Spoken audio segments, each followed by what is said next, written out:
Hey you guys, it's Chelsea with ChelseaPlans, and today I'm going to be showing you how I use the Erin Condren Grid Notebook as an interactive notebook. So I teach freshmen Algebra 1, and how many years ago? I would say about a year and a half I've been doing interactive notebooks, and I don't know of any other way that I would ever teach. Like, I love the interactive notebook system, and I've got one from last semester that I can also show you guys.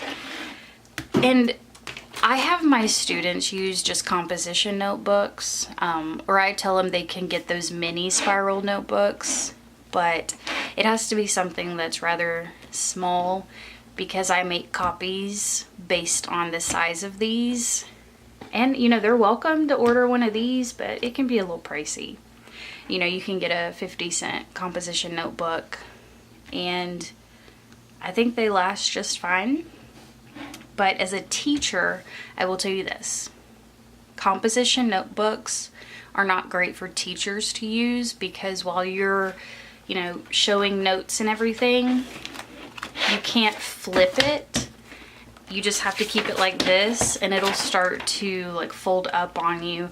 I just remember my first semester, it was such a headache, so I will never go back. But let's dive into this and I can show you guys some things that I found that work. And I'll be honest, I did not, like, none of these are original ideas.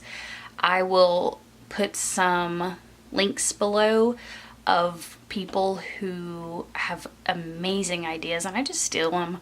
Like Math Equals Love Blogspot, she has some of the best interactive notebook ideas and worksheets. So just heads up, I have outsourced most of what is in here, and I will link what I can below. Okay, so normally my students would open up their notebook and right here would be the syllabus and this would start their table of contents. But since this is not blank, I pretend that this is what it looks like when I open it up. So here they put their syllabus. I don't take it up. I don't have their parents sign it because in my experience, like, they don't really read them. But I tried to make it cute, simple, short. And they keep it so that throughout the year, if they ask me a question about like Google Classroom codes, email, like, it's here. All right, here we do our table of contents. So we do our date, topic, and page number. And I do not do every day. This is what we did. I do, okay, we started a new topic, or like when there's a quiz. So like here we started equations and it's on page 12. I don't know when it's gonna stop. It could be, it's definitely gonna be past page 20. So I have found that just put topics. Don't make this like an everyday, this is what I did. Because I just think that will take up a lot of time. And my advice to you is make this part of your bell work. Like, students need to know right when they come in, if they see that there's a new table of contents, they need to go ahead and write it down. They don't need to like wait for you to announce it. And I even tried this year making a bulletin board where I go and I fill out the table of contents for students who are absent. But that bulletin board is still empty. I don't know. That's something I have not been able to keep up with. So the next page is another table of contents, just a little more jazzed up. So my algebra class is a semester long, and I have found that a page front and back has been plenty. Like, we'll normally stop here, and then it's finals time.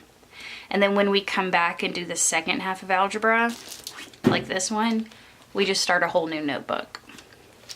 Because our notebook will be full, but our table of contents won't. Okay, then we start, well, hello. Let me zoom in a little. We start our data analysis whenever there we go.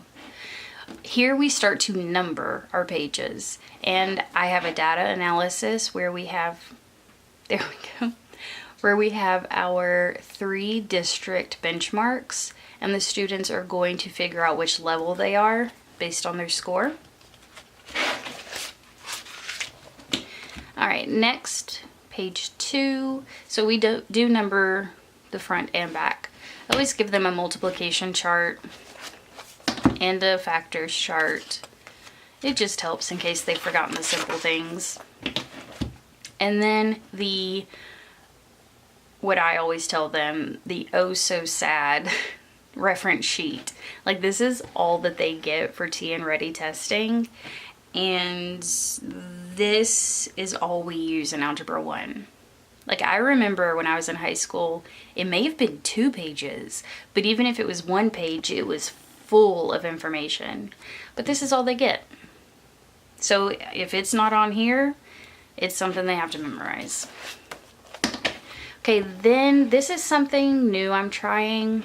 Who did I get this idea from? It had to have been Math Equals Love Blogspot.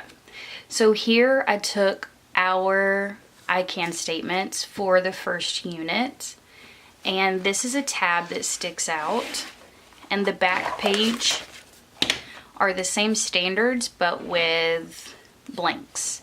So here we do an item analysis of their quiz, and here is their like final grade for that quiz. And I just feel like this is going to help at the end with the kids who, or their parents, who really want to know like what they don't understand and why their grades aren't as good as they had hoped. All right, then we get into foldables, and again, I don't make any of these, I steal them, outsource. So normally I would have this all filled out and everything, but I've gotten to where I teach with my iPad, so I write the answers on top of it. And here is the next page. So here's a good idea for a foldable, and it doesn't have to just be for this one. So this foldable right here is to help them with word problems, which we're going to do all year long. So we folded it to where they could be on like page 50 and still have this out. Like, there's nothing on the front and back, but they can still look at this and help them with word problems. These books are probably the most fun to make.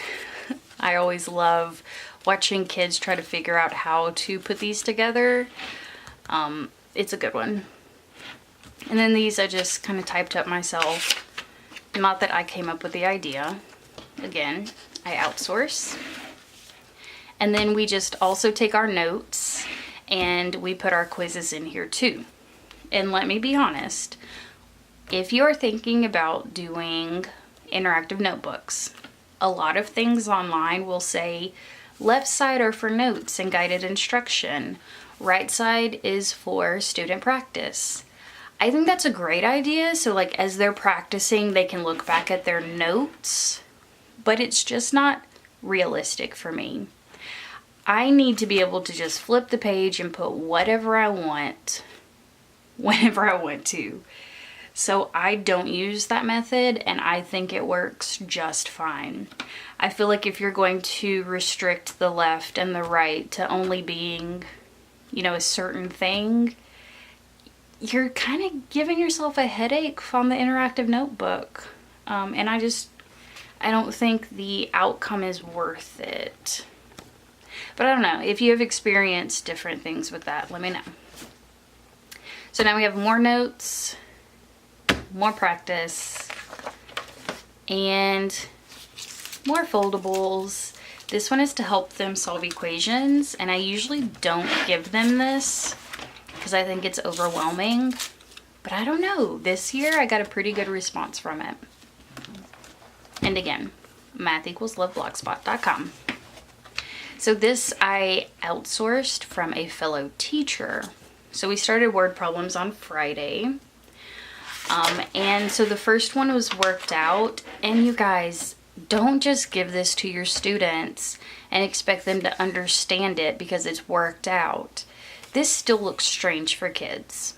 So I went through every single part of this. We added some notes to it. And then from there, we put a word problem on the next 4 pages, I think. And we kind of followed the same thing.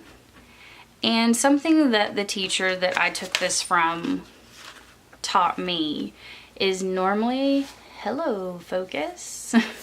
Normally when I give a word problem, my first question is, hey, what do we know about the word problem?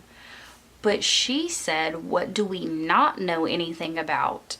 And you know, obviously that's what you give the variable because you don't know anything about it. And I thought that was such a good idea. So you guys do not, and I've always been like this, don't spend hours and hours making stuff. Someone else has already made it, and it's probably maybe better than what you would do. So outsource. You know, talk to your fellow teachers. My battery's blinking at me, so I need to hurry it on up. Look online. And this one, we got into a really good mathematical conversation, so we didn't even make it to the 5th one. So we'll get back to that one. And something that I've not done yet is a good idea is to have your students take the last page, fold it, staple it, tape it, and this becomes a pocket so they can put, you know, like foldables in that they didn't finish for the day. But I, again, love interactive notebooks. I couldn't teach any other way. So if you guys have any questions, just let me know. I'll probably do a video like this per week to kind of show you what we added to it. I know you may not be an Algebra 1 teacher, but well, maybe it can help. So I will see you guys later. Bye.